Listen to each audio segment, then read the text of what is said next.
18 जनवरी अंतिम तारीख घोषित कर दी।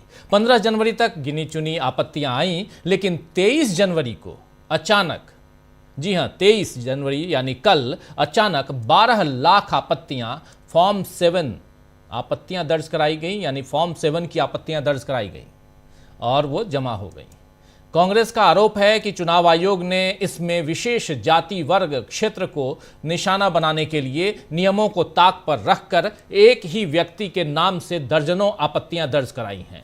इस खबर पर राहुल गांधी ने आज ट्वीट किया है और राहुल गांधी ने क्या कुछ लिखा है जरा आपके सामने लाना चाहता हूं। राहुल गांधी लिख रहे हैं यहां पे कि जहां जहां एसआईआर वहां वहां वोट चोरी, जहां जहां एसआईआर वहां वहां वोट चोरी। गुजरात में एसआईआर के नाम पर जो कुछ किया जा रहा है वो किसी भी तरह की प्रशासनिक प्रक्रिया नहीं है, ये सुनियोजित, संगठित और रणनीतिक वोट चोरी है। सबसे चौंकाने वाली और खतरनाक बात यह है कि एक ही नाम से हजारों हजार आपत्तियां दर्ज की गईं। चुन चुनकर खास वर्गों और कांग्रेस समर्थक बूथों के वोट काटे गए। जहां बीजेपी को हार दिखती है वहां मतदाता ही सिस्टम से गायब कर दिए जाते हैं।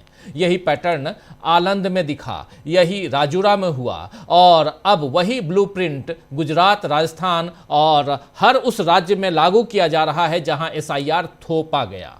एसआईआर को एक व्यक्ति एक वोट के संवैधानिक अधिकार को खत्म करने के हथियार में बदल दिया गया है ताकि जनता नहीं बीजेपी तय करे कि सत्ता में कौन रहेगा। और सबसे गंभीर सच्चाई यह है कि चुनाव आयोग अब लोकतंत्र की रक्षक नहीं बल्कि इस वोट चोरी की साजिश का मुख्य सहभागी बन चुका है। तो राहुल गांधी ने एक बार फिर चुनाव आयोग पर हमला किया है। अब देखना है कि इन आरोपों पर भी चुनाव आयोग क्या राहुल से हलफनामा मांगता है या बीजेपी फिर चुनाव आयोग का बचाव करने सामने आती है। हालांकि इस पर कांग्रेस पार्टी ने आज एक प्रेस कॉन्फ्रेंस भी की। पवन खेड़ा ने इसी मसले पर प्रेस कॉन्फ्रेंस की, उसको भी हम उसके कुछ अंश को आप तक पहुंचाएंगे थोड़ी देर बाद। लेकिन थोड़ा अब बिहार की तरफ चलते हैं। इधर बिहार चुनाव के बाद आज पहली बार बड़ी सभा में तेजस्वी यादव ने भी इसी वोट चोरी और सिस्टम में धांधली का आरोप लगाया है। कर्पूरी ठाकुर की जयंती थी आज और इस जयंती पर बोलते हुए तेजस्वी यादव ने कहा है कि हम कमजोर नहीं हैं, हमारा समय कमजोर है, समय बदलेगा और बिहार में गरीब राज करेगा। तेजस्वी यादव ने कहा है कि जननायक कर्पूरी ठाकुर कभी अन्याय के सामने नहीं झुके और लालू प्रसाद यादव भी बीमारी के बावजूद अपने सिद्धांतों पर अडिग हैं। कर्पूरी और लालू की तरह तेजस्वी यादव भी नहीं झुकेगा, लड़ेंगे और लड़कर ही जीतेंगे। तेजस्वी यादव ने यह भी कहा है कि चुनाव में पूरा सिस्टम उनके खिलाफ था, इसके बावजूद राजद यानी राष्ट्रीय जनता दल को 1,90,00,000 वोट मिले। उन्होंने यह भी दावा किया है कि करीब 60% जनता ने सरकार के खिलाफ मतदान किया, जो यह साफ दिखाता है कि बिहार की जनता बदलाव चाहती थी। वहीं तेजस्वी यादव ने मीडिया पर भी हमला बोलते हुए कहा है कि प्रोपेगेंडा फैलाया जा रहा है और पार्टी के भीतर भी कुछ लोग इसी तरह का रवैया अपनाए हुए हैं। और तेजस्वी यादव ने यह भी कहा है कि वो निराश होकर बैठने वाले नहीं हैं और सदन से लेकर सड़क तक जनता की आवाज उठाते रहेंगे। सुन लेते हैं जरा क्या कह रहे हैं यहां पर तेजस्वी यादव, सुनिए। बजट सत्र शुरू होगा, पार्लियामेंट भी चलेगा, उसके बाद हर जिले का हम लोग कार्यक्रम बना करके घूम करके हम लोग जो है नया मजबूत संगठन जो है बूथ वाइज जो है हम लोग बनाने का काम करें। तो आप सब लोग बड़े देर से आप लोग यहाँ हैं, आप सब लोगों को धन्यवाद देते हैं। और परसों हमको लगता है कि रिपब्लिक डे भी है, उसकी भी आप लोगों को शुभकामनाएं हैं। बस एकदम लगे रहिए, अन्याय के खिलाफ लड़िए। तेजस्वी यादव जिंदाबाद, तेजस्वी यादव जिंदाबाद, हर जोर जुलूम के टक्कर में बस नारा तक ही सीमित नहीं रहना है। तो हम लोग सब लोग मजबूत हैं, हम लोग कमज़ोर नहीं, हमारा समय कमज़ोर है।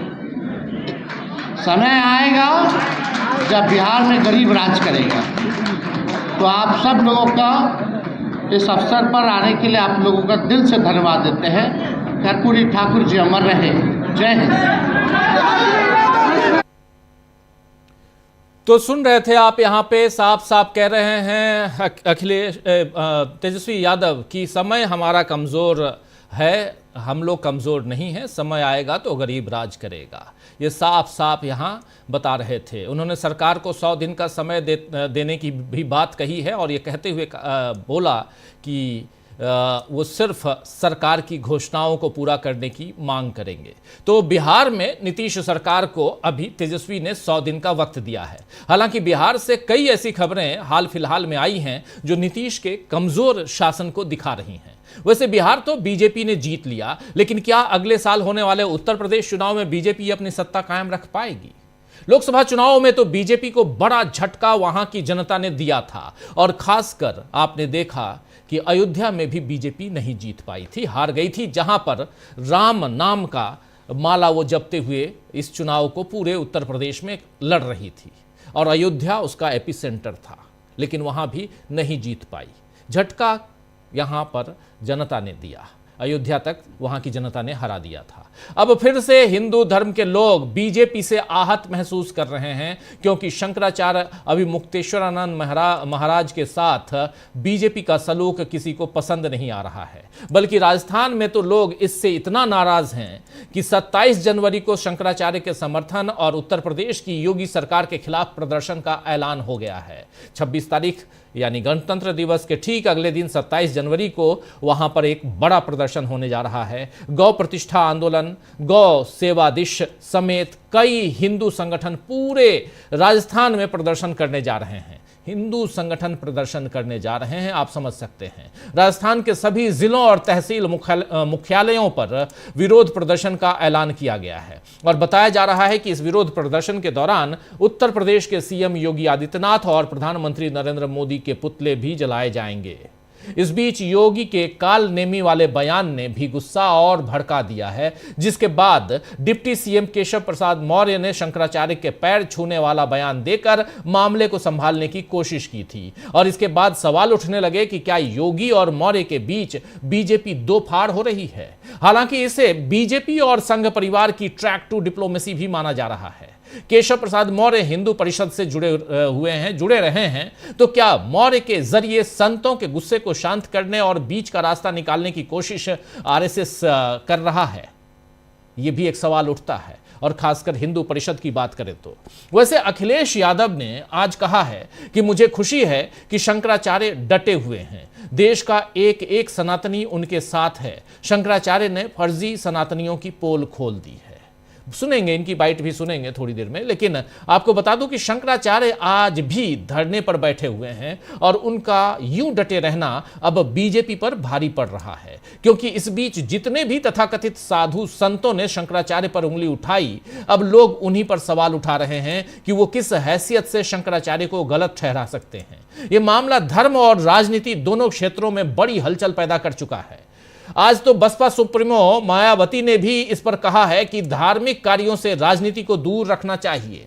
वहीं कांग्रेस ने एक पोस्टर में मनुस्मृति का श्लोक उद्धृत करते हुए, यह पोस्टर देखिए, शरद शुक्ला ने प्रदेश अध्यक्ष भारतीय युवा कांग्रेस के, और यहां मनुस्मृति इसमें यहां साफ साफ लिखा, श्लोक उद्धृत करते हुए लिखा है कि गुरु या वेदाचार्य का अपमान करने वाले को घोर परिणाम भुगतने पड़ते हैं।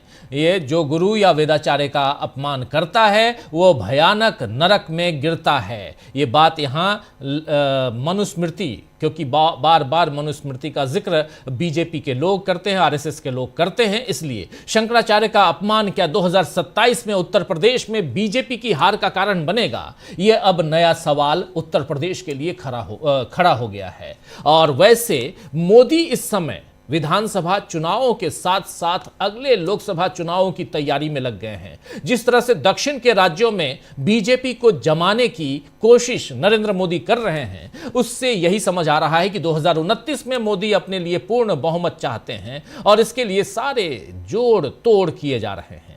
इसके लिए संविधान के साथ साथ राष्ट्रगीत और राष्ट्रगान को भी नहीं बख्शा जा रहा है।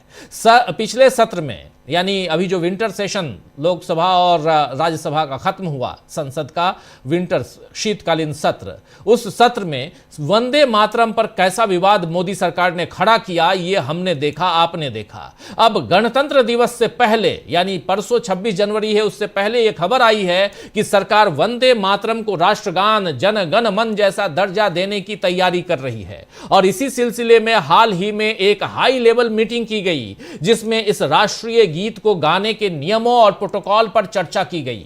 दरअसल राष्ट्रगान जन गण मन को स्पष्ट संवैधानिक और वैधानिक संरक्षण प्राप्त है, लेकिन राष्ट्रीय गीत वंदे मातरम को ऐसा कोई संरक्षण नहीं है। संविधान के अनुच्छेद 51A, जी हां 51A के तहत नागरिकों का यह मौलिक कर्तव्य है कि वो राष्ट्रगान का सम्मान करें। अब सरकार वंदे मातरम के लिए भी नियम बनाना चाहती है और हो सकता है कि संसद के इस अगले जो 28 तारीख से बजट सत्र शुरू हो रहा है उसमें इस नियम को लाने की कोशिश की जाए। इंडियन एक्सप्रेस की एक रिपोर्ट आई है, उस रिपोर्ट के मुताबिक इस मीटिंग में यह तय करने की कोशिश की गई, जो हाई लेवल मीटिंग है उसमें यह तय करने की कोशिश की गई कि क्या वंदे मातरम के गायन के लिए भी जनगण मन की तरह कोई तय नियम, आचरण या कानूनी बाध्यता होनी चाहिए।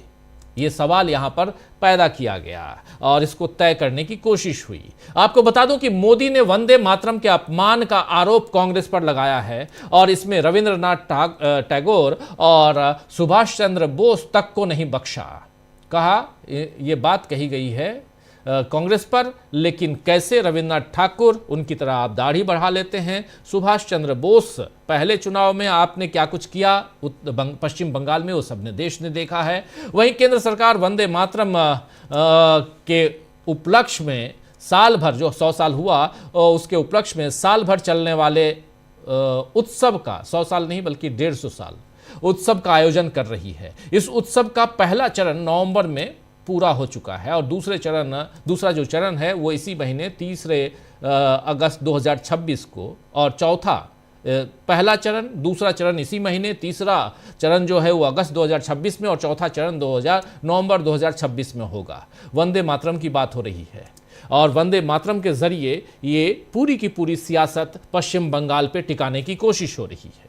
तो आइए दोस्तों, आज चर्चा करेंगे कि नरेंद्र मोदी सरकार एक तरफ संविधान को चोट पहुंचाती है, नागरिकों के वोट खत्म कर रही है, धर्म के नाम पर संतों का अपमान कर रही है और दूसरी तरफ प्रतीकों की राजनीति कर देश पर कब्जा करना चाहती है। लेकिन क्या मजबूत विपक्ष के सामने बीजेपी का खेल सफल हो पाएगा? आज इसी पर चर्चा करेंगे। मजबूत विपक्ष इसलिए कह रहा हूं क्योंकि ये न ही 2014 वाली सरकार है, न ही ये 2019 वाली सरकार है।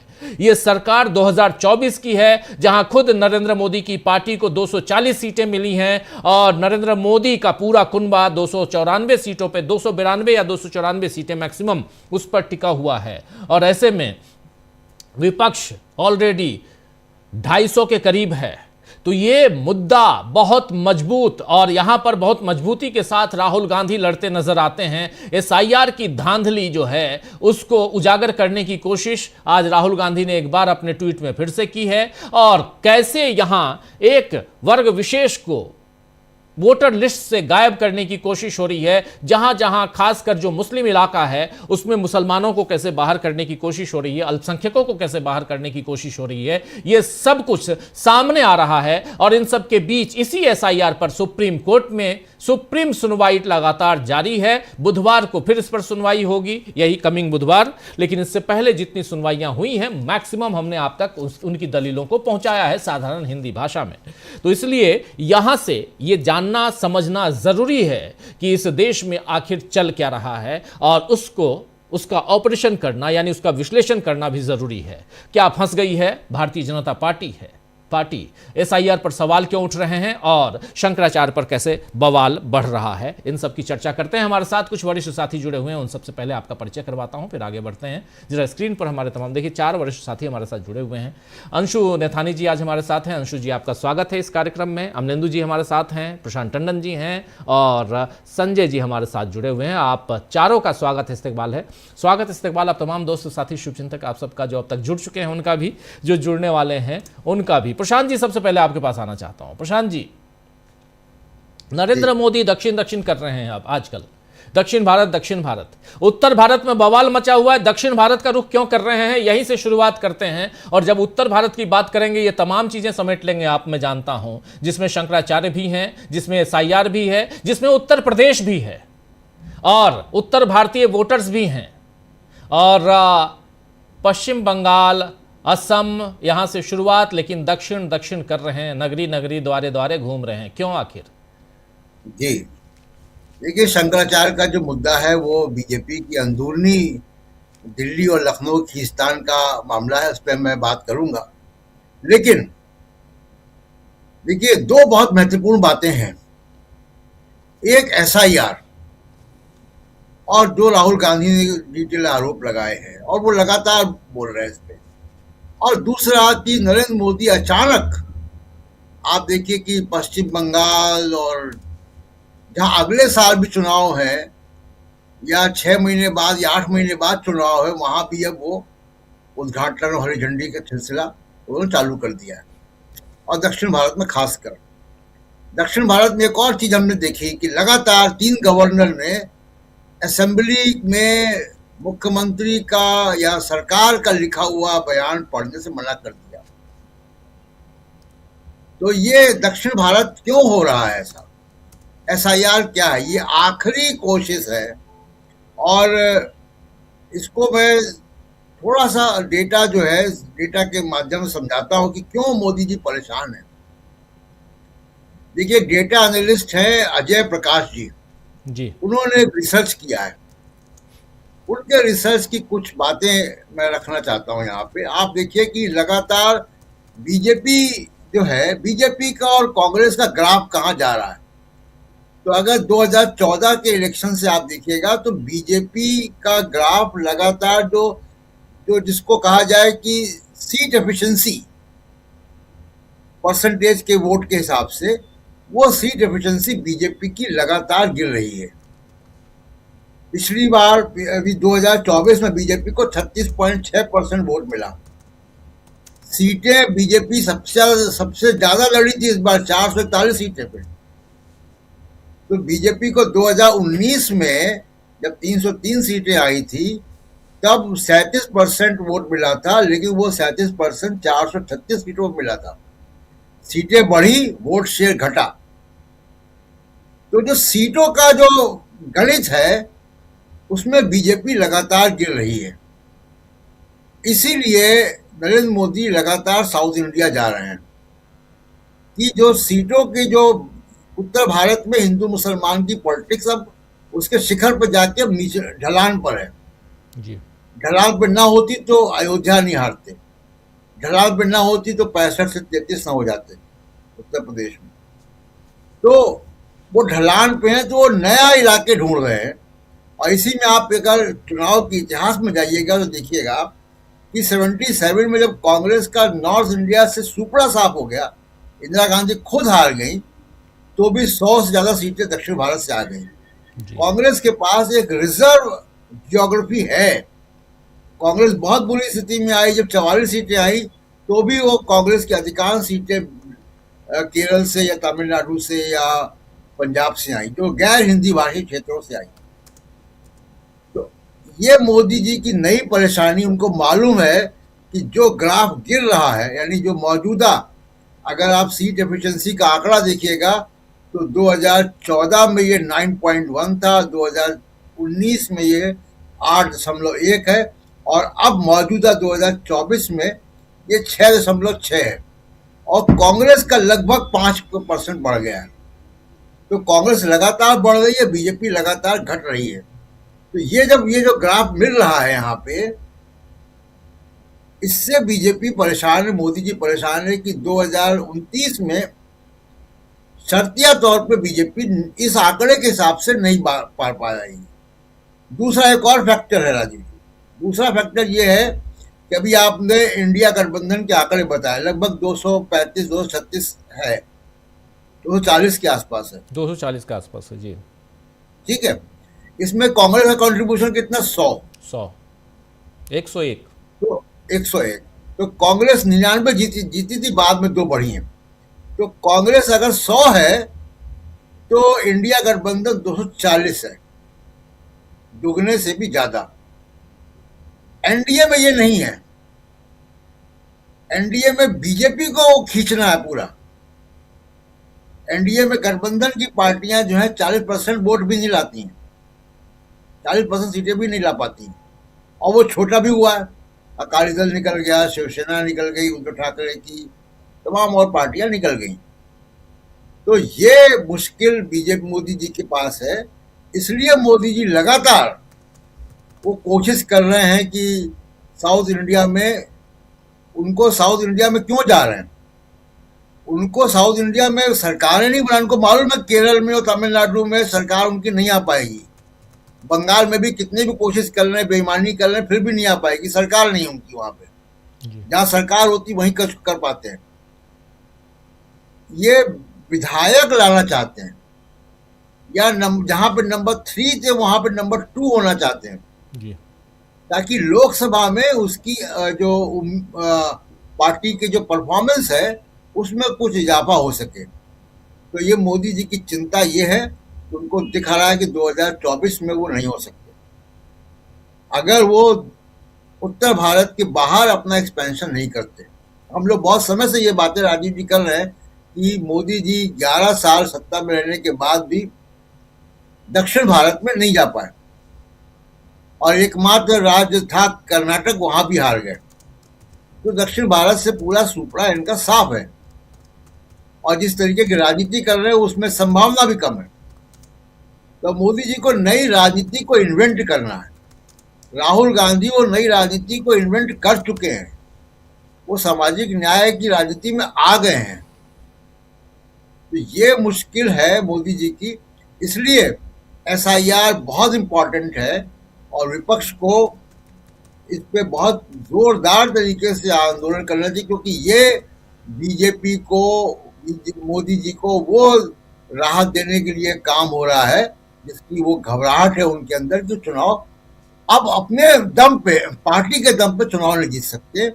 वो उनको अब इलेक्शन कमीशन के सहारे की जरूरत है। जी राजीव जी बिल्कुल बिल्कुल, आप सही कह रहे हैं। इलेक्शन कमीशन के सहारे की जब बात आती है तो एसआईआर और एसआईआर पर तमाम दल जो है, विपक्षी दल, खासकर विपक्षी नेता, वो लगातार हमलावर हैं और जानते हैं कि चोरी हो रही है। कई ऐसी चीजें हैं जो सामने आ रही हैं, जो प्रमाण है, प्रूफ है, वो सामने आ रही हैं, इसलिए यहां पर ये बातें कही जा रही हैं। अखिलेश यादव ने जब आज पीसी की प्रेस कॉन्फ्रेंस की तो इस मसले पे भी उन्होंने बहुत सारी बातें कही। आइए जरा सुन लेते हैं। एसआईआर, चुनाव आयोग, अखिलेश यादव कह क्या रहे हैं। एसआईआर लगातार, और एसआईआर से जुड़ी हुई खबरें लगातार हम लोगों को सुनने को मिल रही हैं। एसआईआर का जो मूल मकसद था, और जो हम लोगों ने पहले दिन जब अनाउंस हुआ है एसआईआर, जो प्रेस कॉन्फ्रेंस की गई, वो यही कहा गया था कि एसआईआर के बाद वोटर लिस्ट में कोई भी कमी नहीं छूटेगी। 4 नवंबर 2025 को एसआईआर की घोषणा के समय मतदाता सूची को शुद्ध, समावेशी बनाने की बात कही गई थी। और इधर हम लोगों को देखने को मिला कि जो टर्म्स यूज कर रहा था इलेक्शन कमीशन के, मैपिंग या टेक्नोलॉजी का सहारा लेकर के, वो वोटर लिस्ट को एकदम ठीक बनाएंगे और कोई भी वोटर छूटेगा नहीं। लेकिन देखने को मिल रहा है, मैं एक ओवरऑल केवल एक कॉन्स्टिट्यूंसी का बताना चाहता हूं, ओवरऑल एक कॉन्स्टिट्यूंसी का केवल। अभी अगर एक कॉन्स्टिट्यूंसी में ये चीजें देखने को मिल रही हैं तो सोचिए पूरे प्रदेश में, और जिस तरह की तैयारी है इनकी अधिकारियों के माध्यम से, क्योंकि सरकार अधिकारियों से मिलकर के, और क्योंकि इलेक्शन कमीशन भी निष्पक्ष नहीं है, जो कॉन्स्टिट्यूशनल बॉडी है उसकी जिम्मेदारी बनती है कि इस समय पर जहां भेदभाव हो रहा हो, जहां कई बार ऐसी घटनाएं मिल रही जहां पर सरकार अपनी मनमर्जी से काम करा लेती है। और फिर जब बाई इलेक्शन में हम लोगों ने देखा था कि पूरा का पूरा बाई इलेक्शन में वोट लूटा गया था। तो एसआईआर पर अंशु जी, यहाँ एसआईआर बहुत महत्वपूर्ण चैप्टर है और जो बार बार यहाँ ओपन होते हुए हम देखते हैं, ये चैप्टर खुलता है और उसमें से बहुत सारी ऐसी चीज़ें, हर बार कुछ ना कुछ नई चीज़ें आती हैं और नई चीज़ें क्या होती हैं, इसमें सुधार की कोई बात नहीं आती सामने। बात सिर्फ और सिर्फ आती है किसी न किसी गड़बड़ी की, किसी न किसी घोटाले की बू आती है, गड़बड़ी की तरफ अंदेशा, उसका प्रूफ मिलता है, जिसमें आज राहुल गांधी ने जो बातें बताई हैं और ख़ासकर गुजरात में 15 तारीख को कुछ भी नहीं और 23 तारीख को बहुत कुछ, एक साथ 12 लाख फॉर्म 7 और एक आदमी के नाम पे दर्जनों, यानी एक आपत्तिकर्ता दर्जनों वो कर रहा है, दर्जनों लोगों के ऊपर आपत्ति कर रहा है, जता रहा है। और ये जो दर्जनों लोग हैं ये अल्पसंख्यक समुदाय से हैं, एक वर्ग विशेष से हैं। यहां पर सब कुछ, और यही बात यहां तेजस्वी यादव कह रहे हैं, यही बात अखिलेश यादव कह रहे हैं, यही बात राहुल गांधी कह रहे हैं। जरा ये समझना चाहता हूं आपके जरिए कि क्या जो अभी प्रशांत टंडन जी कह रहे थे कि नरेंद्र मोदी दक्षिण की तरफ भी रुख कर रहे हैं, दक्षिण में भी एसआईआर हो रहा है, दक्षिण के राज्य और खासकर जो चुनावी राज्य हैं, केरल है, तमिलनाडु है, पुदुचेरी है, इन सब में करवाया जा रहा है, गोवा में भी करवाया जा रहा है जिसमें अगले साल चुनाव होना है, सब जगह एसआईआर। ये एसआईआर जो हथियार है अभी आज की तारीख में नरेंद्र मोदी का, क्या इसके जरिए जीत हासिल करना ही मात्र उद्देश्य है या जनगण मन जैसे, जो जनगण मन की जगह राष्ट्रगान की जगह राष्ट्रगीत को उसी ढंग से उसी पोजीशन पर लाने की जो कोशिश है, इसमें कोई बुराई नहीं है, हम इसकी आलोचना नहीं कर रहे हैं, आप लेके आइए। समय बहुत महत्वपूर्ण है। रविन्द्रनाथ टैगोर, सुभाष चंद्र बोस, अब बंकिम चट्टोपाध्याय, ये सब आप लेके, इन सब के जरिए क्या आप पश्चिम बंगाल की सियासत को साध पाएंगे, ये बड़ा सवाल है और इसमें जनता उलझ रही है, इसलिए यहां पर यह सवाल पैदा होता है। इस उलझन को थोड़ा सा सुलझाने की कोशिश कीजिए कि इस सियासत में, नरेंद्र मोदी की सियासत में आखिर चल क्या रहा है, और इन सब के बीच थोड़ा सा, और इसमें एक बात और जोड़ दे रहा हूं, धर्म की चाशनी, और जिसमें आप कह ये रहे हैं कि हम तो भाई हिंदू हृदय सम्राट हैं, लेकिन हिंदू हृदय सम्राट हैं तो हिंदू धर्म का ही शंकराचार्य, उससे आप प्रमाण मांग रहे हैं। कल संजय सिंह ने सही कहा, परसों संजय सिंह उनके पास गए, बोले जो अपना प्रमाण पत्र नहीं दे सकता वो आपसे शंकराचार्य का प्रमाण पत्र दे रहा है। ताज्जुब है, ये बात कह रहे हैं अपोजिशन के नेता। आपकी टिप्पणी। राजीव जी, अब तो बात ये हो गई है कि बीजेपी के अलावा पूरे देश को ये साबित करना है कि वो कौन है। आपको साबित करना है कि आप राजीव रंजन हैं, मुझे साबित करना है कि मैं अंशु नैथानी हूं, शंकराचार्य को साबित करना है कि वो शंकराचार्य हैं, और वोटर को साबित करना है कि वो वोटर हैं। मतलब हर किसी को यहाँ पर साबित करना है कि वो कौन है, और इसका टेस्ट जो है वो पूरा बीजेपी लेगी और सरकार लेगी। लेकिन सरकार को अपनी किन्हीं बातों का कोई जवाब नहीं देना है, उनको नहीं बताना है कि वो कैसे, उनकी डिग्री क्या है या फिर उनके आंकड़े क्या है। आईएमएफ उनको ग्रेड सी देता है तो उसकी वजह क्या है, आप आंकड़ों को इतना उलझाते क्यों हैं, सब बातें आपकी गलत क्यों होती हैं। और जो अब तो आपका जैसे कहा जाए जो तुरुप का पत्ता है, धर्म नाम की जो अफीम है, वो भी अब फेल होता दिखाई दे रहा है। जो हिंदू ही हैं, जो उनके वोटर्स हैं, उन्हें ही अब ये यकीन करना मुश्किल होता जा रहा है, क्या ये वाकई ये पार्टी हिंदुओं की पार्टी है। बहुत से ऐसे वोटर्स हैं, हमने देखा कि जो लगातार बीजेपी पर अब आरोप लगा रहे हैं, चाहे वो बनारस में दाल मंडी के जो है वोटर्स हैं, वहां रहने वाले लोग हैं, वो तो साफ साफ पर मैं देख रही थी एक टीवी कार्यक्रम में कई लोग बोल रहे थे कि हमारे सांसद हैं मोदी जी, हमने खुद कमल को चुना और बड़े खुश थे, लेकिन आज हम बहुत दुखी हैं कि हमने क्यों कमल को चुना, क्यों बीजेपी को चुना। हम हाथ जोड़ के प्रार्थना कर रहे हैं मोदी जी से कि कभी दाल मंडी की तरफ भी देख लें, क्या बर्बादी यहाँ पर की जा रही है। तो जो हिंदू हृदय सम्राट ही लोग बनते थे, अब ये भी चीज इनकी खत्म होती जा रही है, क्योंकि लोग देख रहे हैं कि ये अपने साधु संतों के साथ क्या कर रहे हैं, हमारे शंकराचार्यों के साथ, साधु संतों के साथ क्या किया जा रहा है। उनकी चोटी पकड़ के घसीटा जा रहा है, उन्हें मारा पीटा जा रहा है, उन्हें अपमानित किया जा रहा है। तो जो धर्म है वो भी इनकी व्याख्या के अनुसार चलेगा, यानी हिंदू धर्म भी अब वही होगा जो बीजेपी कहती है। पहले तो केवल देशभक्ति का ही टैग था कि जो बीजेपी वाले हैं केवल वही देशभक्त, बाकी कोई बोलेगा तो वो देशद्रोही। अब हिंदू भी वही कहलाएगा जो बीजेपी की लाइन के हिसाब से चलेगा। अगर बीजेपी कहेगी ये शंकराचार्य दूध का धुला नहीं, ये शंकराचार्य बहुत खराब है, ये शंकराचार्य गलत कर रहे हैं, शंकराचार्य साबित करें कि वो है या नहीं, तो वो सब कुछ सही। और यही बीजेपी पहले इन्हीं शंकराचार्य के चरणों में गिरी हुई थी। इससे पहले ये शंकराचार्य जितनी बार भी माघ मेला स्नान में करने आए, ये उसी बग्गी में उसी तरीके से आए और तब इन्हें स्नान करने दिया गया। तो अब इस बार ऐसा क्या हो गया था कि इनको स्नान नहीं करने दिया गया? तो ये इनके धर्म के जो पैमाने हैं वो इन्हीं के हिसाब से चल रहे हैं और इनकी कलाई पूरी तरीके से खुल चुकी है। जो इनका कोर वोटर भी है, अब उनको समझ नहीं आ रहा कि आखिर ये राजनीति किसके लिए कर रहे हैं, क्यों कर रहे हैं।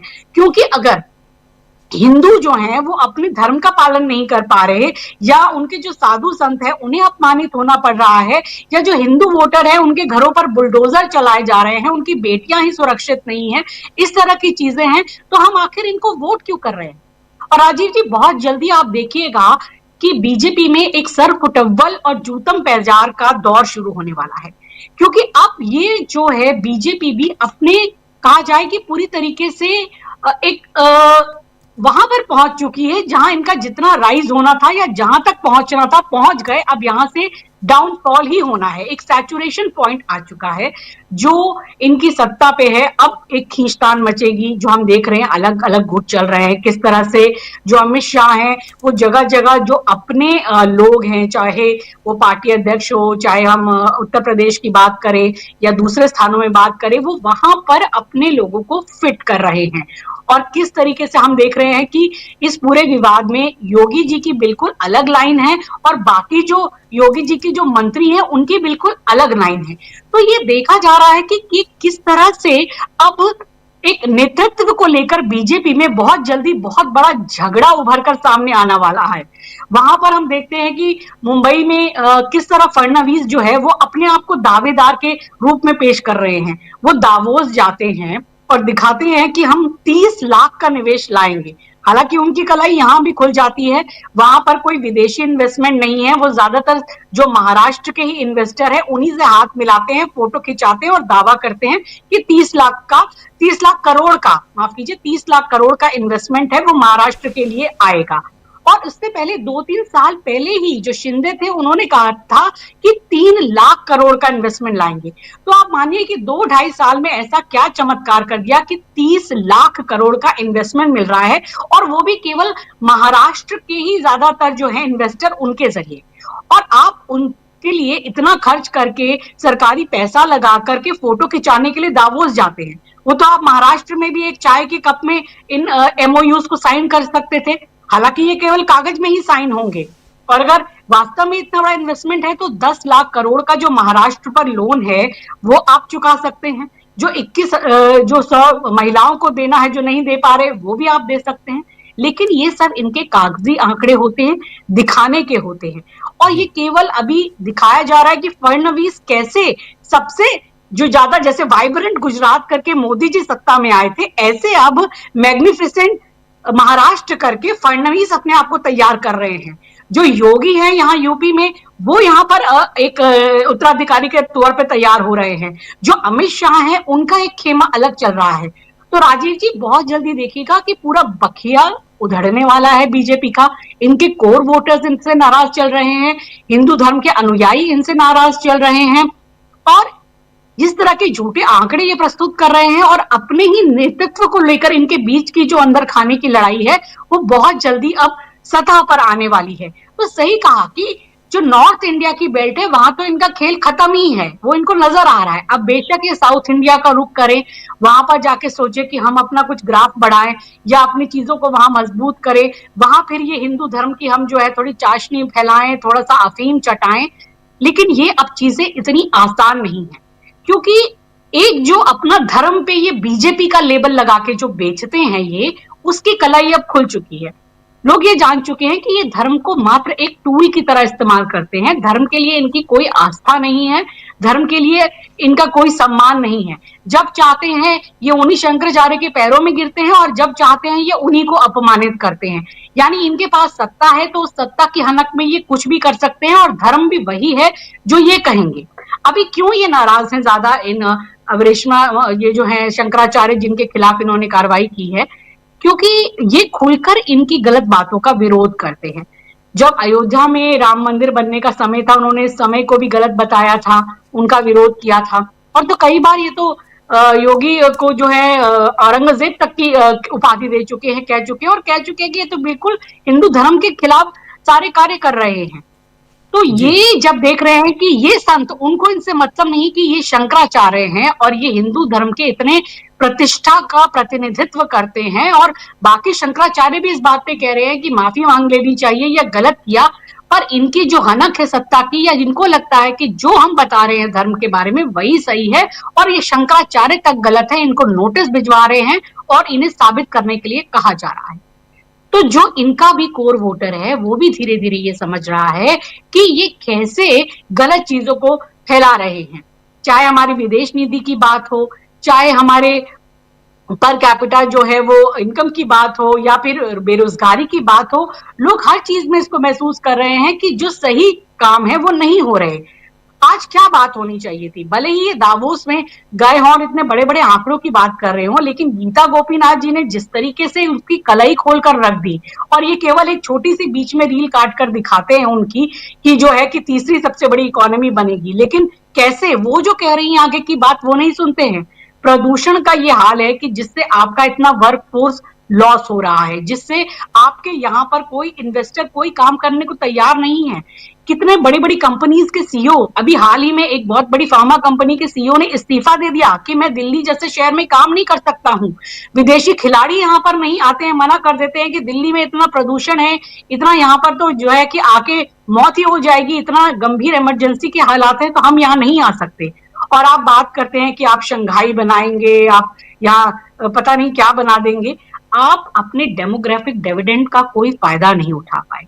गीता गोपीनाथ ने बिल्कुल स्पष्ट किया कि इस हालत में जो बहुत मुश्किल है कि भारत वो तरक्की कर पाए जो चाइना ने की है, या फिर जो दूसरे देश कर रहे हैं, कि जो प्रदूषण इतनी बड़ी समस्या है, हमने अपने डेमोग्राफिक डिविडेंड का कोई फायदा नहीं उठाया, बेरोजगारी इतने चरम पर है, और जो हम अपने आंकड़े हैं उनको हम छुपाते हैं। और यही चीज एसआईआर में हो रही है।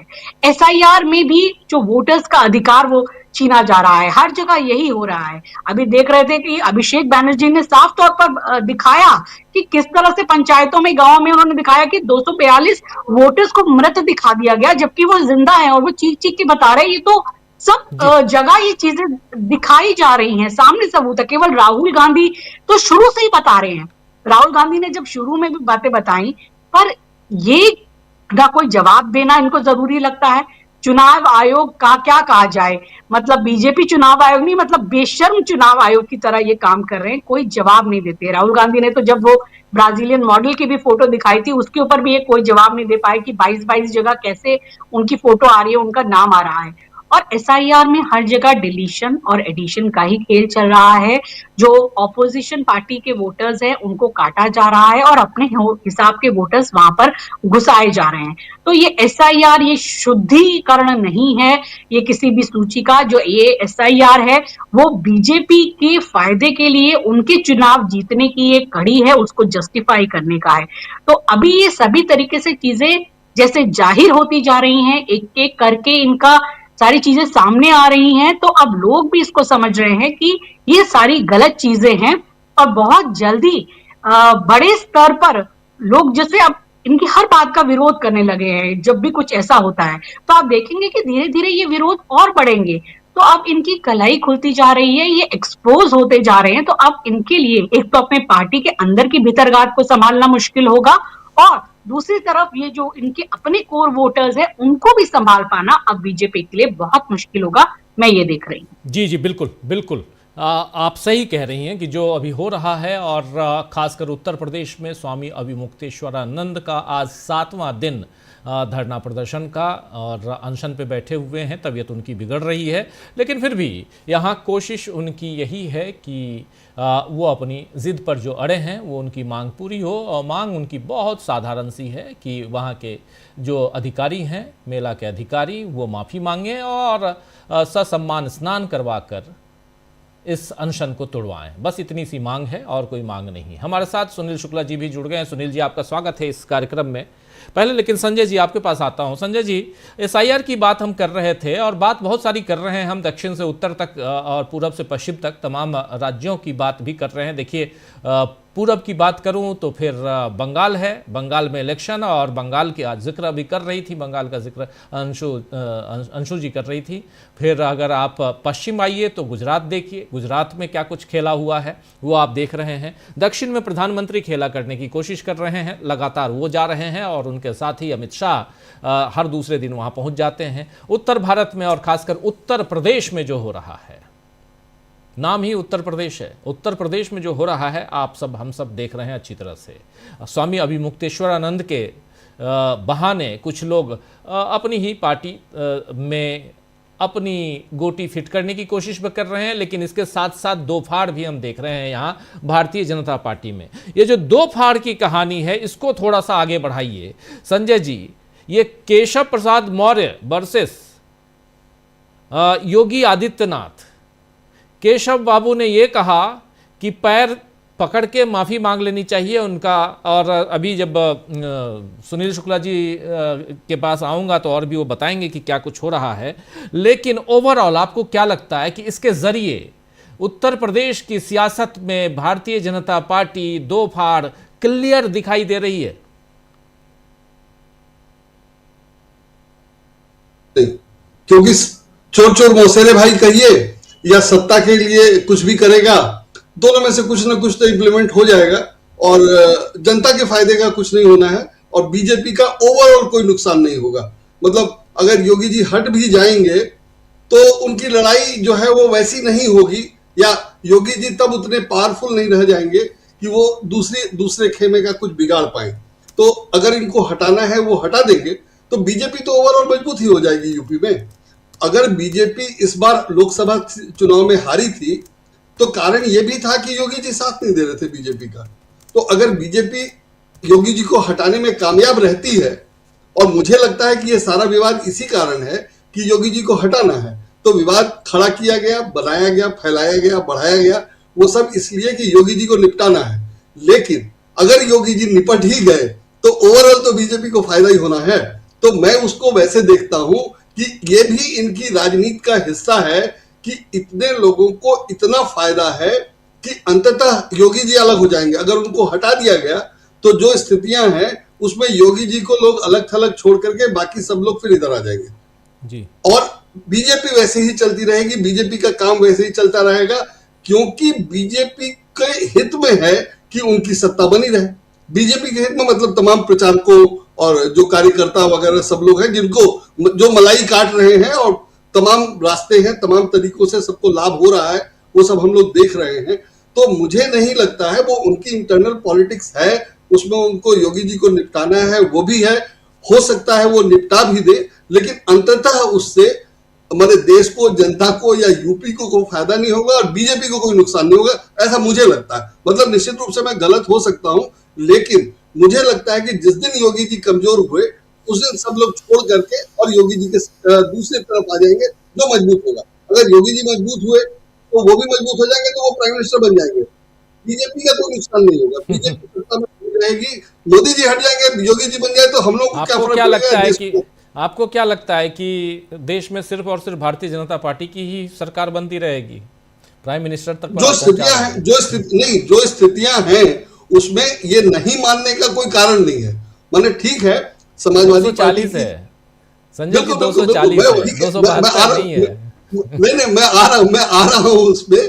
जो स्थितियां हैं उसमें बीजेपी को हिंदी पट्टी में सीटें मिल जाती थी, जीत जाती थी, लेकिन योगी जी के कारण सीटें कम है, यूपी में सीटें कम हुई, जो बड़ा डेंट था, और वो सब हम लोगों ने देखा। तो अब योगी जी को निपटाना है, कैसे निपटाएंगे वो बीजेपी का, मुझे लगता है कि वो इंटरनल मैटर है, जो भी करेंगे निपटा लेंगे। लेकिन मोदी जी नेशनल लेवल पे ज्यादा इफेक्टिव है, वो दिखाई दे रहा है दक्षिण के उनके प्रयासों से और अमित शाह की कोशिश से। कितने कामयाब होंगे वो अलग है, लेकिन वो इफेक्टिव है और वो काम कर रहे हैं। और योगी जी उस लेवल पे काम नहीं कर रहे। योगी जी हिंदी बेल्ट में इफेक्टिव है, और मैं नहीं कहता कि मोदी जी इफेक्टिव है साउथ में, लेकिन मोदी जी साउथ में कुछ करने की कोशिश करके बीजेपी में अपना नंबर बढ़वाने के लिए लगे हुए हैं, ताकि योगी जी को किनारे कर दिया जाए, उनकी चलती रहे। तो ये साउथ में जो कोशिश कर रहे हैं, मुझे लगता है कि साउथ की कोशिश मोदी जी की इसलिए है कि वो हिंदी पट्टी से आगे निकले।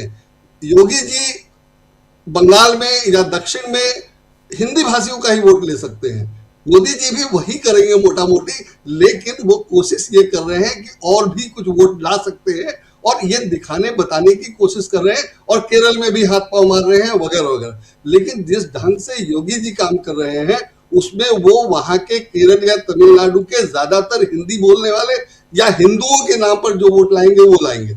लेकिन मोदी जी कोशिश कर रहे हैं कि ज्यादा लाए। हालांकि मोदी जी उसमें जो गड़बड़ करते रहे हैं या दिख जाता है, कई बार हो चुका है। मैंने बंगाल में तो कई बार दिखा, जैसे उन्होंने दादा कह दिया, और कई बार वो दिखाई देता है कि बंगाल की संस्कृति से वो बिल्कुल वाकिफ नहीं है। वो सारी समस्याएं दक्षिण में भी आएंगी, लेकिन बीजेपी के अंदर मोदी बनाम योगी में मोदी अपने आप को भारी बनाने की कोशिश कर रहे हैं या भारी होते दिख रहे हैं, और योगी जी को निपटाने की कोशिश अगर होगी, और अगर वो निपट गए, मैं नहीं चाहता कि योगी जी निपट जाए। योगी जी मजबूत रहेंगे तो इंटरनल लड़ाई तेज होगी, तो दोनों का नुकसान होगा। लेकिन अगर मुझे लगता है कि योगी जी निपट गए, तो बाकी सब लोग योगी जी को छोड़ देंगे, और योगी जी अपने मठ में जाके फिर वापस सक्रिय हो जाएंगे, और योगी जी वहां खुश रहेंगे, मुझे लगता है। लेकिन बीजेपी के सब लोग अपने फायदे के लिए या बीजेपी के फायदे के लिए या तथाकथित हिंदुत्व की सेवा के लिए ये लोग फिर वही सब करेंगे जो कर रहे थे, करते रहेंगे। तो मुझे नहीं लगता है कि उससे कोई फर्क पड़ने वाला। और इसकी तैयारियां एसआईआर में दिखती हैं, और एसआईआर में जो तर्क दिए जा रहे हैं वो एक से एक दिलचस्प है। जैसे मैंने सब सुप्रीम कोर्ट में कहा गया है पिछले 2-4 दिन में, मैं उसमें से मैंने नोट किया है कि बिहार में शिकायत नहीं आई, इसलिए जो एसआईआर हुआ वो ठीक हुआ। एक तर्क है। दूसरा तर्क है कि तार्किक विसंगति, जो जिन लोगों को बंगाल में जिन लोगों को बुलाया गया था, लाखों लोग थे शायद, उनको जिनमें बुलाया गया था उसमें कई लाख लोग नहीं आए।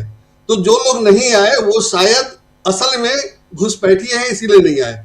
जब आप 50 लाख लोगों को बोलेंगे कि आकर के बताइए अपने जन्म की तारीख, अपना पता ठिकाना साबित करिए, तो जाहिर है उसमें कुछ लोग नहीं आ पाएंगे। उसके तमाम कारण हो सकते हैं, और वो लोग अगर नहीं आए तो आप कहिए कि वो घुसपैठिया है इसलिए नहीं आए, इसका मतलब नहीं है। मैं सब कुछ रहते हुए मैं नहीं जा पा रहा हूं अपना कागज देने, और मुझे अपना एज ठीक करवाना है, मैं नहीं जा पा रहा हूं, और उसका मतलब ये लगाया जाए कि मैं घुसपैठिया हूं तो कुछ नहीं कहा जा सकता है।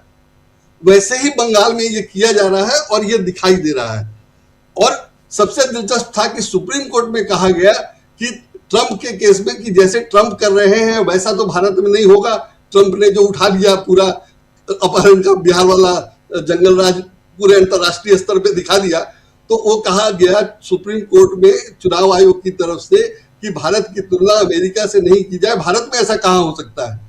लेकिन भारत में वही हो रहा है जो ट्रंप अंतरराष्ट्रीय स्तर पे कर रहे हैं, वही भारत में राज्यों के स्तर पे हो रहा है, तो हो ही रहा है। लेकिन तर्क देने को सब तर्क दिए जा रहे हैं, और एक से एक कुतर्क है, उसमें कुछ भी नहीं होने वाला है। और दक्षिण भारत के प्रचार में या दक्षिण भारत की खबरें दिल्ली के अखबारों में जैसे छप रही हैं, उसके चक्कर में दिल्ली की खबरें नहीं आ रही हैं। जैसे प्रदूषण वाला मामला है, अभी अंशु जी ने बता दिया सब कुछ काफी, कि विदेश से फंड और ये वो खिलाड़ी है, खेलने को तैयार नहीं है। और क्रिकेट वाला मामला अलग है कि क्रिकेट बांग्लादेश के लोग खेलने के लिए तैयार नहीं। तो स्थितियां जितनी खराब हो सकती हैं, इससे ज्यादा खराब नहीं हो सकती थी, और किसी के नियंत्रण में नहीं है, ये भी दिखाई दे रहा है। लेकिन बीजेपी का जो विरोध होना चाहिए या बीजेपी का जो समर्थन है, वो भी आश्चर्यजनक है कि क्यों कोई समर्थन कर रहा है। या एसआईआर में सुप्रीम कोर्ट या इलेक्शन कमीशन के वकील ही ये क्यों ऐसी दलीलें दे देकर चुनाव आयोग की रक्षा कर रहे हैं, चुनाव आयोग का बचाव कर रहे हैं। मुझे लगता है कि चुनाव आयोग के वकील हैं तो देंगे ही चुनाव आयोग। बिल्कुल, मैं वही कह रहा हूँ कि साफ साफ स्वीकार किया जाना चाहिए कि गड़बड़ है और एसआईआर नहीं होना चाहिए। मैंने देश हित में यही है, और जनता के पैसे से वेतन मिल रहा है और आप वहां कुतर्क कर रहे हैं, और बिल्कुल दिखाई दे रहा है। और अब सुप्रीम कोर्ट को अब समझ में आ रहा है, 7 महीने हो गए तब, कि जो चुनाव आयोग ने एसआईआर का उद्देश्य बताया था वही अस्पष्ट है। ये 7 महीने लग गए सबको समझ में आने। किसी भी मामले में, किसी भी केस में इतना समय सुप्रीम कोर्ट किसी को नहीं देगा, तब जाकर के ये यहाँ अब समझ में आ रहा है। तो जाहिर है कि आप समझना नहीं चाहते तो नहीं समझ में आएगा, वही स्थिति है। तो इस तरह से अगर सरकार का या चुनाव आयोग का बचाव किया जा रहा है जी संजय जी, वो आदेश में परिवर्तित हो, ऑर्डर आए, समझना बिल्कुल, बिल्कुल। टिप्पणी करना अलग बात है, ऑर्डर में वो बात को कहना अलग बात है। तो इसलिए जब ऑर्डर आ जाए तभी हम और आप खुश हों, वरना हमारी खुशी कुछ पल की होती है, उसके बाद ऑर्डर कुछ और आता है। और मैं वही कह रहा हूँ जी, ये हमने मैं वही कह रहा हूँ जी, जो दिखाई दे रहा है वो हो नहीं रहा है। और अगर वो हो भी जाएगा तो अगर एसआईआर को कैंसिल नहीं किया जाता है तो जितना हुआ अभी तक हो चुका है, जो ड्राफ्ट है, और उसमें थोड़ा बहुत करेक्शन हो जाएगा, तो भी वो तो काम हो चुका बीजेपी का। और एसआईआर को बाकायदा कैंसिल होना चाहिए और अगले चुनाव से पहले फिर से रिवाइज होना चाहिए। संजय जी माफी चाहूंगा, परसों प्रशांत टंडन जी ही थे जो एक बहुत ही शानदार उदाहरण दे रहे थे। कह रहे थे एक इंसान चाकू लेके निकला है, प्रशांत जी आप ही कह रहे थे ना, ये उदाहरण आपने ही दिया था। एक इंसान चाकू लेके निकला है और वो किसी न किसी को मारेगा, हाँ? लेकिन आप उसको उसके हाथ से चाकू न छीन कर आप उसको ज्ञान बता रहे हैं, कानून बता रहे हैं कि बेटा इसका इस्तेमाल करोगे तो तुम्हारे ऊपर धारा ये लगेगी और इस कारण तुमको जेल भी जाना हो सकता है। जब तक आप बोलेंगे तब तक हो सकता है वो आपके ऊपर वार कर दे।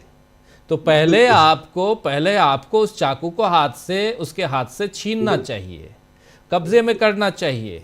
लेकिन आप वही जो उस्तूरा है, जो कहते हैं ना बंदर के हाथ में उस्तूरा, वो जो उस्तूरा है वो आपने थमा दिया एसआईआर नाम का उस्तूरा। अब सामने वाले के साथ 7 महीने से कानून खेल रहे हैं, सेमिनार खेल रहे हैं, तो खेलते रहो। कब तक? इस बीच ये 13वां, एक राज्य पहले हो गया, वहां चुनाव हो गए, 12 राज्य और हो रहे हैं, 13 राज्य। तो ऐसे ही और यूटी मिलाकर कुल 36 राज्य हैं अपने देश में। तो देख लीजिए क्या होता है आगे यूनियन टेरिटरी के साथ। तो तब तक ये सब कुछ हो जाएगा। फैसला अभी बुधवार को एक बार सुनवाई होगी, सवाल जवाब होगा, उसके बाद फिर पूरी सुनवाई खत्म होगी, उसके बाद फैसले का इंतजार होगा, फैसला लिखा जाएगा, लिखने में 3 महीना कम से कम लगेगा। तब तक हो सकता है फेट कंपनी कहा जाता है इसको। उत्तर प्रदेश का सिर्फ चुनाव आयोग में नहीं है, वो संभल में भी दिख गया है। जी संभल में भी दिख गया है जो हो रहा है, इसलिए बहुत बुरा हाल है। और वो ठीक अगर लोग करने की कोशिश करें एकदम जोर शोर से, तब भी जितना समय लगेगा वो अनुमान नहीं लगाया जा सकता है। अभी तो कोई कोशिश ही शुरू नहीं है, तो देखा जाए। लेकिन बहुत हालत खराब, गंभीर बात आप बता भी रहे हैं। सुनील शुक्ला जी आपके पास आता हूं, फिर अमलेंदु जी थोड़ा सा वेट करने की अनुमति और चाहता हूं कि थोड़ा सा इंतजार कीजिए। आता हूं सुनील शुक्ला जी आपके पास। और सुनील जी, इसलिए बहुत गंभीर मुद्दा, और चूंकि आप वहां हैं, फर्स्ट हैंड जानकारी, आप तो स्वामी अभिमुक्तेश्वरानंद से मिल के आए, आपसे ज़रा समझना। और चूंकि आप हैं बगल में, टहलते टहलते सुबह चले जाते होंगे वॉक करते हुए, लेकिन हालत कैसी है उनकी, स्वामी अभिमुक्तेश्वरानंद की? और आज तो बताया जा रहा है, उनके जो मीडिया प्रभारी हैं वो कह रहे थे कि 10 सीसीटीवी कैमरे हाई रेजोल्यूशन के लगा दिए गए हैं, और शादी वर्दी में वहाँ पर जासूसी भी उनकी हो रही है। और ये जासूसी, सीसीटीवी कैमरे और ये सारी चीज़ें वहाँ की पॉलिटिक्स को कंट्रोल करने के लिए की जा रही हैं, ये भी बताया जा रहा है। ये पॉलिटिक्स क्या चल रहा है, ये राजनीति क्या चल रही है वहाँ पे, ये बताइए। स्वामी अभिमुक्तेश्वरानंद शंकराचार्य, स्वामी अभिमुक्तेश्वरानंद सरस्वती महाराज के बारे में बताइए। धन्यवाद राजीव जी। आज फिर मेरी मुलाकात हुई थी शंकराचार्य जी से। सेहत उनकी ठीक है, और वो प्रतिदिन, मैंने बुखार के बावजूद प्रतिदिन मेले में उनका जो गो हत्या के विरोध में जो उनका आंदोलन है, उसके लिए वो शिविर में जाते हैं, संपर्क करते हैं, और सुबह से निकल जाते हैं और दोपहर 2 बजे तक के आसपास वो लौटते हैं। अपने शिविर में प्रवेश नहीं करते, उनकी जो अपनी गाड़ी है उसी में बैठे रहते हैं। फिर आप बाहर आ करके जो उनका वो लगा हुआ है, जो उनकी पालकी रखी है, उसी पे आके बैठ जाते हैं। तो हाँ, आज मैंने भी महसूस किया कि वहाँ पे सीसीटीवी कैमरे लग गए।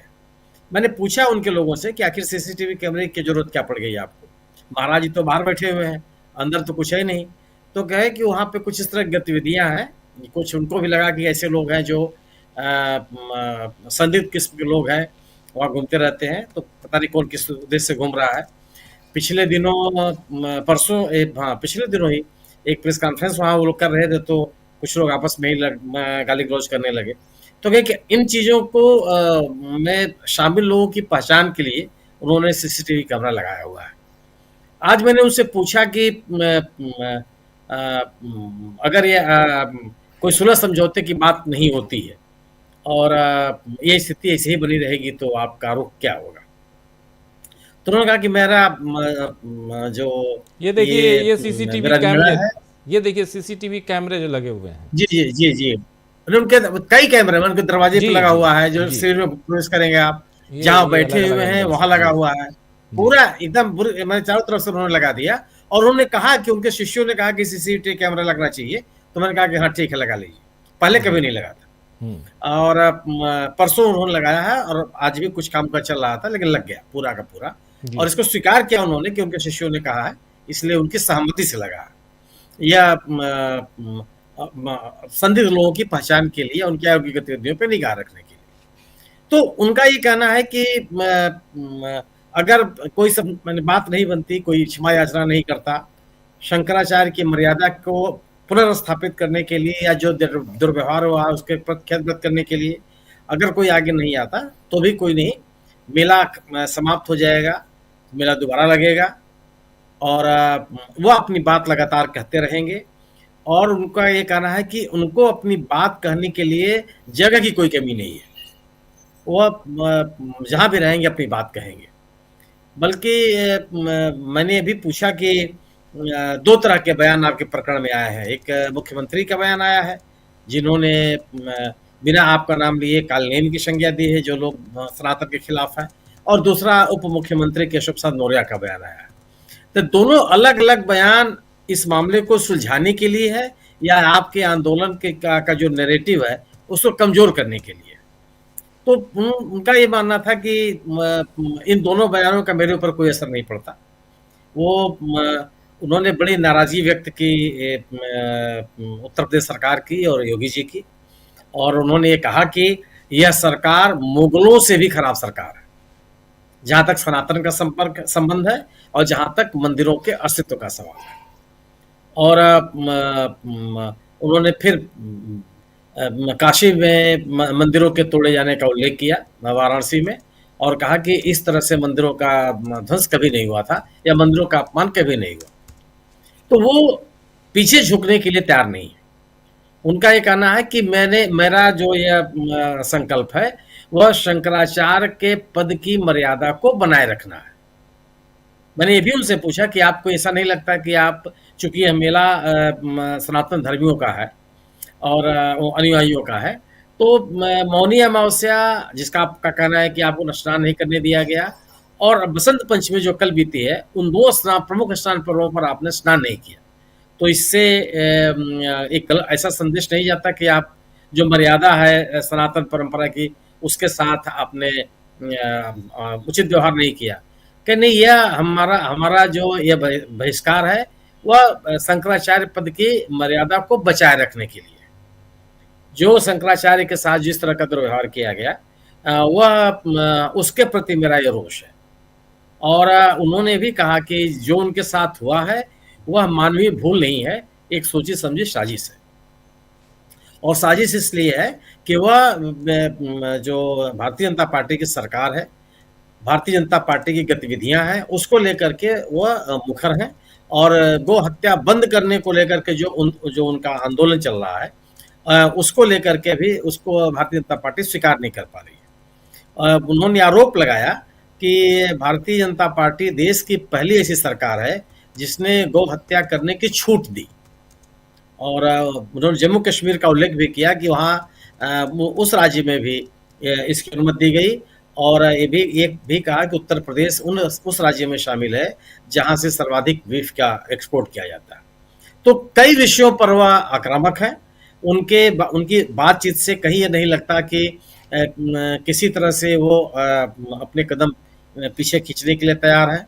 मेला समाप्त हो जाने, मेला आप व्यवहारिक तौर पर अगर आप कहेंगे तो 1 फरवरी को समाप्त हो जाएगा, औपचारिक रूप से समाप्त होगा महाशिवरात्रि के दिन हो, लेकिन व्यवहारिक तौर पर, क्योंकि जो कल्पवासी आते हैं 1 महीने के लिए वह माघी पूर्णिमा के स्नान के बाद वापस जाने लगते हैं। जो तमाम धार्मिक शिविर होते हैं वो भी वापस जाने लगते हैं, क्योंकि कल्पवासियों की संख्या या तीर्थयात्रियों की संख्या कम होने लगती है। तो व्यवहारिक तौर पर मेला एक तारीख तक चलेगा, लेकिन निश्चित रूप से अधिकृत तौर पर, सरकारी तौर पर, यह महाशिवरात्रि तक चलेगा। और महाशिवरात्रि तक भी कई धार्मिक संस्थाएं रहती हैं और साधु महात्मा वहां रहते हैं। तो अब अधिक से अधिक यही 1 फरवरी का पहला सप्ताह, उसके बाद भी मेले के समापन के तिथि नजदीक आने के बावजूद उनका अपने उसपे कोई अपने निर्णय पर या अपने उस पर कोई अपने कदम वापस लेने का उनका कोई संकेत नहीं देते वो, बल्कि अपनी बात पे अडिग है। और वो कह रहे हैं कि वो अपनी सरकार को लेकर के अब सरकार के जो अपनी बातें हैं वो लगातार कहते रहेंगे। और आज भी मैंने देखा कि बड़ी संख्या में लोग वो उनके प्रति समर्थन व्यक्त करने के लिए आए, और उसमें साधु सन्यासी भी हैं। चूंकि ये प्रतिदिन पूरे मेले में घूम रहे हैं, आप संपर्क के नाम पर ही जो उनका आंदोलन है मार्च के समय में दिल्ली जाने का, उसके संदर्भ में, तो वह जो धार्मिक संगठन है और विभिन्न साधु सन्यासियों के शिविर है उसमें भी जाते हैं। अभी तक कोई ऐसी घटना सामने नहीं आई जिसमें हो कि किसी शिविर में अभी मुक्तेश्वरानंद जी गए हों और वहां उनका विरोध हुआ हो, या उनके बारे में कोई इस जो उनका निर्णय है उसके बारे में कोई निषेधात्मक बात कही गई हो। तो एक जो तनातनी की स्थिति है शंकराचार्य जी की तरफ से, वह उसमें कोई शिथिलता की बात नहीं सामने आती। वह लगातार इस बात को कह रहे हैं। हालांकि उनका ये कहना है कि अब मैंने पूछा कि इस विवाद का पटाक्षेप कैसे हो, तो उन्होंने कहा कि जिन लोगों ने गलती की हो माफी मांग ले। मैं शंकराचार्य की जो मान मर्यादा है, मुझे सम्मान पूर्वक स्नान करने की अनुमति दें, ले जाके मुझे स्नान करा दें। और उन्होंने इस आरोप का भी खंडन किया कि जो बात कही जा रही है कि पालकी पे जाने का, उन्होंने कहा कि जब से वो शंकराचार्य हैं तब से वो पालकी पे ही जाते हैं स्नान करने के लिए। चाहे पिछला कुंभ में तो बाकायदे शाही स्नान की परंपरा, उसमें ही गए थे वो। उसके पहले 2024 का जो माघ मेला था उसमें भी वो पालकी में स्नान करने के लिए गए थे। तो यह जो मुक्तेश्वरानंद जी का आक्रामक रवैया है भारतीय जनता पार्टी के लिए, मुख्यमंत्री योगी आदित्यनाथ के लिए, या भारतीय जनता पार्टी के केंद्रीय नेतृत्व के लिए, उस आक्रामकता में कोई संशोधन मुझे आज दिखाई नहीं पड़ा। और वह उसी जगह पे कायम है, अपनी बात पे कायम है। और उनका ये कहना है कि वह अपने निजी किसी सम्मान के लिए इस निर्णय पे नहीं है, बल्कि उनकी पूरी कोशिश यह है कि शंकराचार्य के पद की जो मर्यादा है, जो एक समृद्ध परंपरा है, उस परंपरा के साथ कोई खिलवाड़ न करे। किसी को इसकी इजाजत नहीं मिलनी चाहिए। भारतीय जनता पार्टी या इस सरकार के सामने एकमात्र विकल्प यही है जो मुझे समझ में आता है कि उनको शंकराचार्य से क्षमा याचना करनी पड़ेगी अगर वो इस विवाद को खत्म करना चाहते हैं। और अगर ये विवाद चलता रहा तो मुझे लगता है कि भारतीय जनता पार्टी के पक्ष में नहीं होगा। जो एक बड़ा वर्ग है जिसके मन में, और यह अब बाकायदे इसकी अभिव्यक्ति हो रही है, दिखाई पड़ रहा है। और आप इसका अंदाजा इससे भी कर सकते हैं कि जो केशव मौर्य जी का बयान आया कि पार्टी के भीतर किस तरह का मंथन चल रहा है। जो बयान अभी आया मायावती जी का, उससे भी आप आकलन कर सकते हैं कि राजनीतिक दलों में भी इस घटनाक्रम को लेकर के किस तरह की हलचल है। तो एक जो हिंदुत्व का एजेंडा, सनातन की बात करते करते भारतीय जनता पार्टी जो अपने राजनीतिक हितों को साधना चाहती है, उस पूरे के पूरे नैरेटिव को यह मुक्तेश्वरानंद जी का जो विवाद है वो प्रभावित करता है। यह और इसके दूरगामी प्रभाव पड़ेंगे। मैं नहीं कहता कि 2017 के चुनाव तक क्या स्थिति बनेगी, लेकिन एक मेला क्षेत्र में या वहां आने वाले लोगों के मन में, या जो मेले में नहीं है बाहर भी हैं, उनके मन में भी शंकराचार्य जी के साथ जो अवमानना हुई है वो, या जो उनके साथ व्यवहार, जिस तरह का व्यवहार हुआ है, उसको लेकर के लोगों के मन में नाराजगी है। और उनके शंकराचार्य होने को लेकर के जो सवाल पैदा किया गया है, इसको लेकर के भी लोगों के मन में आक्रोश है। और युवा लोगों का ये कहना है कि ये शंकराचार्य की मर्यादा के साथ खिलवाड़ है। जी जी बिल्कुल बिल्कुल, बहुत सारी बातें वहाँ से फर्स्ट हैंड इन्फॉर्मेशन, आप चूँकि आपकी मुलाकात होती रही है और आज भी हुई है, परसों भी आपकी मुलाकात हुई थी, तो आप फर्स्ट हैंड इन्फॉर्मेशन दे ही सकते हैं। और ये इसीलिए क्योंकि इसके इर्द गिर्द एक आने वाले समय में एक तूफान जो है वो इंतज़ार कर रहा है, सियासी तूफान, ये तय मानिए। जैसा यहाँ सुनील शुक्ला जी बता रहे हैं, उस हिसाब से मैं अंदाज़ा लगा सकता हूँ कि उत्तर प्रदेश की सियासत में, ना सिर्फ उत्तर प्रदेश की सियासत में, आप देखिए कि 27 तारीख को राजस्थान में भी सियासत गरमाने वाली है। और इसी कारण राजस्थान, पूरे राजस्थान में अगर इस पर एक विरोध प्रदर्शन होगा, आंदोलन का शक्ल ये लेते हुए अगर हम देखेंगे, और धीरे धीरे ये मामला अगर और आगे बढ़ता है, चारों शंकराचार्य लगभग एक मत हैं, और ये एक मत हैं, अभी मुक्तेश्वर नंद के साथ हैं, तो इसका मतलब है कि बीजेपी बैकफुट पे है। बीजेपी क्या बीच का रास्ता यहाँ पर निकालना नहीं चाहेगी, या निकलवाना चाह रही है केशव प्रसाद मौर्य के जरिए या कुछ और लोगों के जरिए? ये सब कुछ आने वाले वक्त में साफ हो जाएगा, तब जबकि अगले साल उत्तर प्रदेश में चुनाव है। और नरेंद्र मोदी अगर दक्षिण भारत का रुख कर रहे हैं, तो उनको भी पता है कि उत्तर भारत में उनकी अब दाल नहीं गल रही है जितनी गल रही थी पहले 2014-2019 में। 2024 में उन्होंने देख लिया, और इसी उत्तर प्रदेश में कैसे उनको मुंह की खानी पड़ी, आधे से भी कम सीटें लाकर। तो इसलिए यहाँ पर ज़रूरी है वहाँ की सियासत को समझना। लेकिन इन सब के बीच क्या चुनाव आयोग नैया पार लगाने के लिए बिल्कुल कमर कस के यहाँ बैठा हुआ है? ज़रा ये इस सवाल का जवाब ढूंढते हैं। अमलेंदु उपाध्याय जी।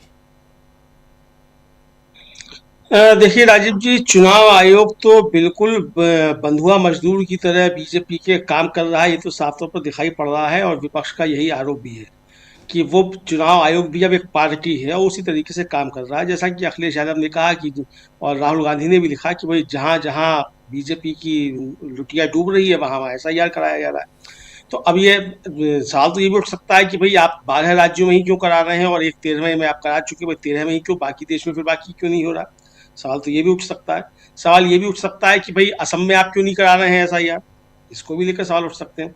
बहुत से सवालों के जवाब चुनाव आयोग की तरफ से राजीव जो सुप्रीम कोर्ट में दिए गए हैं, वो चुनाव आयोग की मंशा को एकदम स्पष्ट कर देते हैं कि वो दादागिरी पे अड़ा हुआ है। ना संविधान की मानेगा, ना अदालत की मानेगा, ना राजनीतिक दलों की मानेगा, किसी की नहीं मानेगा। चूंकि नया चुनाव आयोग है और उसको इम्यूनिटी मिल चुकी है सारे विपक्ष को संसद से बाहर करके, तो इसलिए अब जो चाहेगा वो करेगा। तो इसलिए अब ये बताना चाह रहा है कि अब जो है हम हिंदुस्तान के मालिक हम हैं, और ना अब सुप्रीम कोर्ट का कोई मतलब है, ना राजनीतिक दलों का कोई मतलब है, ना संसद का कोई मतलब है। चूंकि जो दलीलें आई हैं चुनाव आयोग की तरफ से राजीव जी, वो सीधे सीधे यही है। यानी आप कह रहे हैं कि आप ये दलील दी जा रही है कि हमारा जो SIR का ऑर्डर है वो लेजिस्लेटिव नेचर का है। ये साफ कहा उनके वकील ने कि हमारा जो SIR का ऑर्डर है वो लेजिस्लेटिव नेचर का है। तो भाई लेजिस्लेटिव नेचर आपको किसने चुना है? मोदी जी ने वोट दिया था आपको क्या अमित शाह जी ने वोट दिया था आपको चुन के आप आ गए हैं? तो 2 ही लोगों के वोट है आपके पास, तो किसी का वोट भी नहीं है। तो 2 लोगों के वोट से आप पूरे देश का भविष्य तय कर देंगे? क्या आप लेजिस्लेटिव नेचर के हो गए? कि अमित शाह जी ने और मोदी जी ने आपको चुनते समय आपको वोट दे दिया कि आप जो है वो मुख्य चुनाव आयुक्त बन सकते हैं और चुनाव आयुक्त बन सकते हैं, तो आपने बता दिया आप लेजिस्लेटिव नेचर के हो गए। संसद की शक्तियां आपने पार कर ली, अब संसद का कोई महत्व नहीं है, संसद भंग कर दी जाए, आपको जरूरत नहीं संसद की। तो यही चुनाव आयोग कहना चाहता है। फिर ट्रंप का जिस तरीके से हवाला दिया गया कि साहब यहाँ आप क्या बात कर रहे हैं, वहां तो ड्यू प्रोसेस नहीं था, तो क्या कहना चाहते हैं कि आप भी यहाँ से उठा के ले आएंगे, ममता बनर्जी को उठा के ले आएंगे? यही कहना चाहते हैं चुनाव आयोग साहब। तो राजीव जी लगता है ये कहना यही चाहते होंगे। तो जो आरोप लग रहे हैं आज अखिलेश यादव की जो प्रेस कॉन्फ्रेंस है राजीव जी, उसमें भी इन बातों को लेकर कहा गया है कि जो बीजेपी से जुड़े हुए अधिकारी हैं उनको लगाया जा रहा है, छांट के अधिकारी लगाए जा रहे हैं। चुनाव आयोग निष्पक्ष नहीं है, खुद एक पार्टी बना हुआ है। ये अखिलेश यादव ने आरोप लगाया, राहुल गांधी तो खैर लगातार लगा ही रहे हैं, तेजस्वी यादव ने भी आज इसी तरीके के आरोप लगाए हैं कि लोक जो है वो हारा और तंत्र जीता है। तो ये आरोप राजीव जी चुनाव आयोग के ऊपर बहुत ज्यादा गंभीर हैं। और सबसे बड़ी बात यह है कि चुनाव आयोग के समर्थन में केवल और केवल भारतीय जनता पार्टी है, दूसरा कोई दिखाई नहीं पड़ता है। तो आखिर भारतीय जनता पार्टी को चुनाव आयोग का इतना बचाव करने की आवश्यकता क्यों होती है? अरे भाई, जब कानून बनाकर आपने इम्यूनिटी दे दी तो फांसी तो होनी जाएगी ज्ञानेश कुमार जी को, तो आप काहे इतना बचाव करते हैं भाई बीजेपी के लोग? ज्ञानेश कुमार जी खुद आकर शपथ पत्र देते हैं, हलफनामा देने या फिर माफी मांगने राष्ट्र, बीजेपी का है हलफनामा देने और राष्ट्र से माफी मांगने आ जाती है। ज्ञानेश कुमार जी का काम है, ज्ञानेश कुमार जी करें, हलफनामा दे या फिर राष्ट्र से माफी मांगे, ज्ञानेश कुमार जी को करने दो। तो लेकिन जो है ये ज्ञानेश कुमार जी ना हलफनामा दे रहे हैं ना राष्ट्र से माफी मांग रहे हैं, और हलफनामा देने माफी मांगने जो है वो मालूम पड़ता है कभी पात्रा जी आ जाते हैं और कभी रविशंकर प्रसाद जी आ जाते हैं, यानी बीजेपी आ जाती है बाबा हलफनामा देने और राष्ट्र से माफी मांगने। तो भाई जो चुनाव का काम है वो उसको करने दो, हलफनामा देना और माफी मांगना ज्ञानेश कुमार जी का काम है, वो करें, आप काहे कर रहे हैं? तो ये राजीव जी देखने में आ रहा है। तो इसलिए ये कहा जा रहा है कि ये भारतीय जनता पार्टी की मदद के लिए किया जा रहा है। अब जिस तरीके से पश्चिम बंगाल में ही अभी राजीव जी एक खबर आई, हम लोगों ने कल उसका जिक्र भी किया था अपने ब्रेकिंग दिन में हम लोग करते हैं उसमें, कि वहाँ जो माइक्रो ऑब्जर्वर्स और SRO लगाए गए हैं चुनाव आयोग की तरफ से, और वो सब दिल्ली से भेजे गए हैं। अब BLO को वो बताएंगे और ERO, AERO, DRO को बताएंगे कि आपको कौन से नाम जोड़ने और कौन से नाम काटने। अब अगर उस माइक्रो ऑब्जर्वर का वो नहीं मानते हैं AERO और ARO और DRO, तो फिर वो सीधे चुनाव आयोग को रिपोर्ट करेंगे कि ये नहीं माना जा रहा, चुनाव आयोग सीधे फिर उनके नाम काट देगा। तो यही आरोप लग रहे हैं कि भाई चुनाव आयोग ये नाम काटना जोड़ना जो ये है, ये अधिकार राजीव जी AERO और ARO का है, DRO का है, वो नोटिस इशू कर सकता है। तो वो नहीं मानेंगे अगर उनके माइक्रो ऑब्जर्वर की बात, तो सीधा चुनाव आयोग नाम उठाकर काट देगा। ये बात भी आ रही है। तो यही सब सारे आरोप लग रहे हैं कि ये चुनाव आयोग जो है ये भारतीय जनता पार्टी के लिए काम कर रहा है। और यही साफ कहा है कि अब चुनाव आयोग तय करेगा, जैसे राहुल गांधी का आपने चूक दिखाया भी, कि अब ये चुनाव आयोग तय करेगा कि सरकार मतलब बीजेपी के लिए मतदाता कौन है।